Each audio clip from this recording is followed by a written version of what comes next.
This is the first in what will be a series of conversations that we will be hosting throughout the year with various members of our Leadership Council and also those within the Concordia community from around the world. I'm very, very excited and honored to be sitting with one of our founding Leadership Council members of Concordia, President Álvaro Uribe of Colombia. Mr. President, thank you so much. Thank you, Matthew. It is a great honor for me as always, because I feel great admiration for the work you do in Concordia. Well, thank you very, very much. So, Mr. President, first I want to talk a little bit about, you're here in New York today. I want to talk a little bit about the relationship between the United States and Colombia, especially during your administration, but also today, if you could comment about the current state of U.S Colombia relations, and also what the partnership with the United States and especially the Bush administration when you were president meant to you. In general, Colombia has been a great partner of the United States for many, many years. During our administration, we received a lot of help from the United States, from President Bush. He made decisions for helping Colombia, very important decisions. And we could advance in Colombia in security, in investment promotion, and in what I call social cohesion, in part, because we received this great help from the United States. During the time of my administration, in the last 17 months, I coincided with President Obama, and I have no complaint. The help did continue, the same that we had this help during President Bush administration.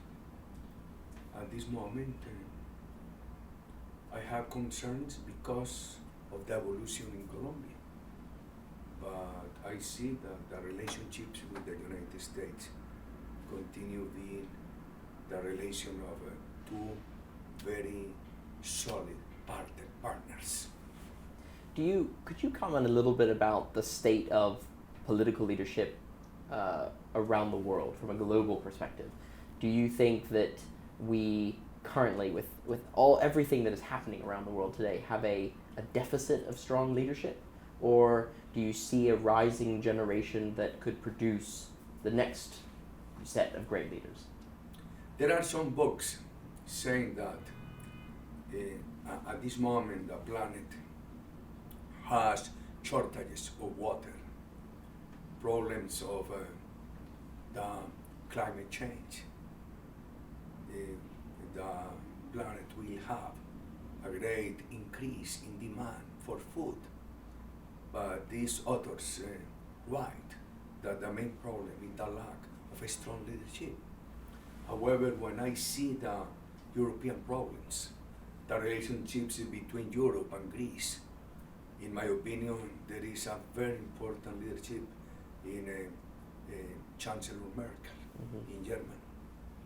Absolutely. So talk a little bit about what's happening today in Colombia, how things are going with your political party, Centro Democrático, and also maybe a little bit of what it's like to be in the Senate today.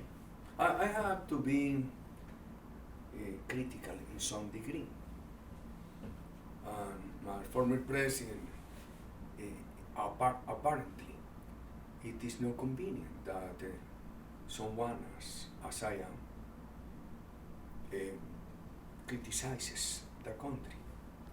But I do not criticize my country.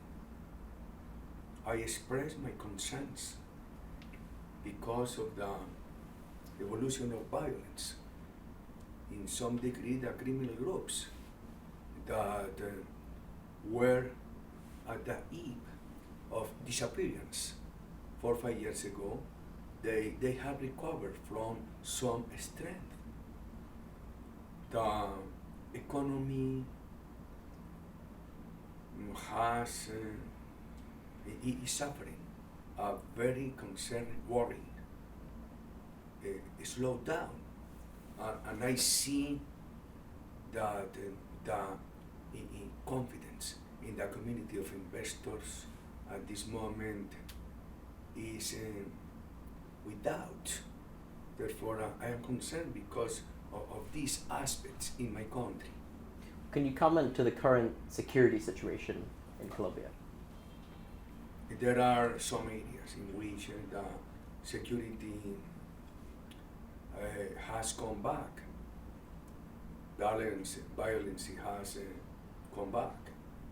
In some areas, it seems that we have lost the gains the country had during the 8 years of what we call the government of democratic security. Do you, today, do you have any comments about the current or the evolving relationship between the United States and Cuba? President Reagan could say, I was determinant for the collapse of the Soviet Empire.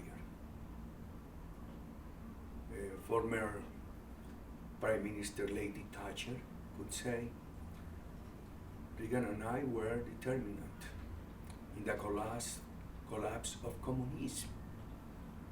President Obama could say, I am determinant in the evolution of Cuba from being a communist country to becoming a free country, a rule of law. But what will Castro say? 55 years of lost time, of one revolution that abolished freedoms, abolished private initiative without progress for the country. And what could happen in Cuba in the years to come? I cannot say, because they have approved an act, laws, to provide the private sector with opportunities to prosper in Cuba. However, I don't know the international private sector will trust in the current Castro administration in Cuba to take their money and to make their investments. Therefore, it is not only a question of legislation, it is also a question of confidence. Therefore, we need to wait and see.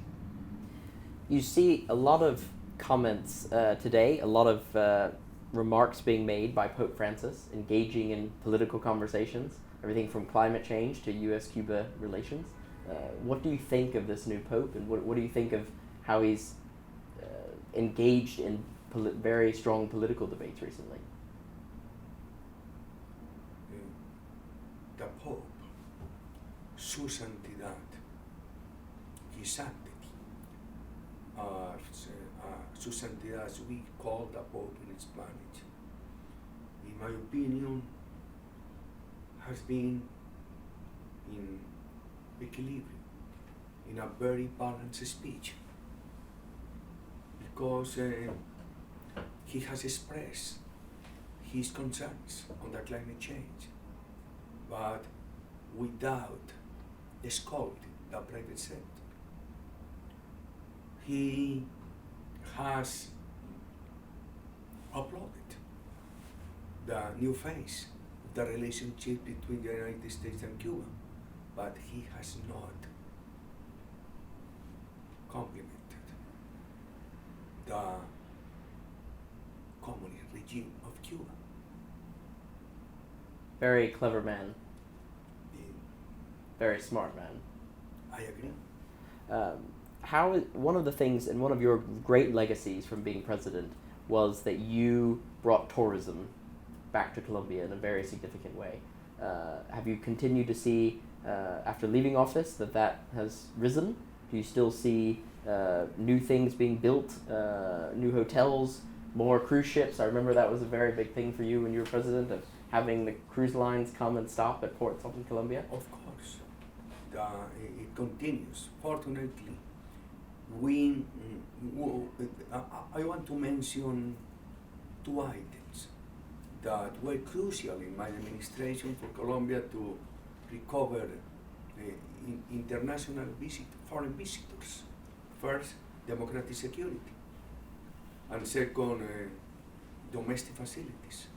We enacted a law giving the owners of new hotels a 30-year tax exemption of national taxes.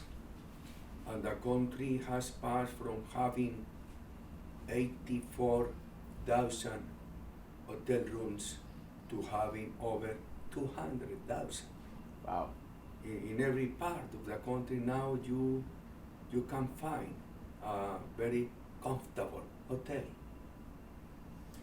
In closing, as you know, Concordia focuses on public-private partnerships.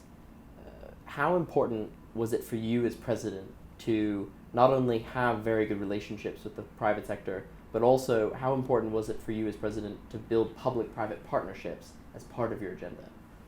It is necessary. The only way to build airports, to build highways, to expand ways to finance, for example, new enterprises, is through partnerships between the government and the private sector. Well, thank you very much for joining us for this first interview in what will be a series throughout the year. We'd also like to thank Eurasia Group and our Leadership Council member, Ian Bremer, for their hospitality today. Thank you very much.